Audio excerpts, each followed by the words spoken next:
এই দুনিয়ার মধ্যে যত ভালোবাসা আছে, যেই ভালোবাসুক, যেই আপনাকে ভালোবাসুক, প্রত্যেক ভালোবাসার মধ্যে একটা স্বার্থ আছে। স্বার্থ ছাড়া আপনাকে কেউ ভালোবাসবে না। স্বার্থ ছাড়া আপনাকে কেউ ভালোবাসবে না। আর মা যে সন্তানকে ভালোবাসে, এটা নিঃস্বার্থ ভালোবাসা। মা একটা অক্ষর মাত্র, মা একটা অক্ষর মাত্র মা। এই মা তো কত মূল্যবান জিনিস, কত মূল্য মায়ের। আহারে, মা যদি এই দুনিয়াতে চলে যায়, মা কোন দিন পাওয়া যাবে না, মাকে কোন দিন পাওয়া যাবে না। কাজেই মাকে সম্মান করবেন, মাকে আদর করবেন। মায়ের পায়ের নিচে সন্তানের জান্নাত।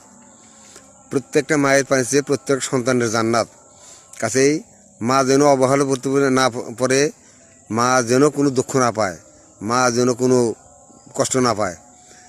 কাজে মার দিকে খেয়াল রাখবেন সবাই, আমরা সকলেই মার দিকে খেয়াল রাখবো। মায়ের পায়ের নিচে জান্নাত, এটা সবসময় খেয়াল রাখবেন। কাজে মায়ের আদর বড় নিঃস্বার্থ ভালোবাসা। মায়ের ভালোবাসাটা খুব নিঃস্বার্থ ভালোবাসা। মা যে সন্তানকে ভালোবাসে, এই ভালোবাসার মধ্যে কোনো কিন্তু নাই, কোনো স্বার্থ নাই, কোনো কিছু নাই।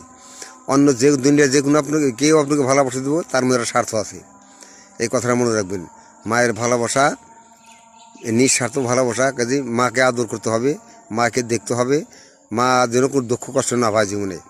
কাজে মা অমূল্য রতন, মা অমূল্য রতন। মায়ের ঋণ কোনো জিনিস কেউ শোধ করতে পারে নাই, আর মায়ের ঋণ শোধ করা সম্ভব না, কেউ শোধ করতে পারে নাই।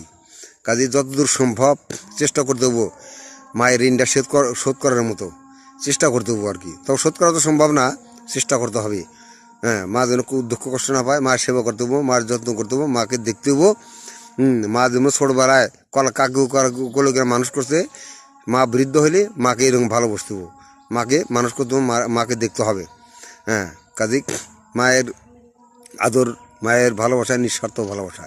ভাই, আমার কথাগুলি যদি ভালো লাগে একটু সাবস্ক্রাইব করে দিন।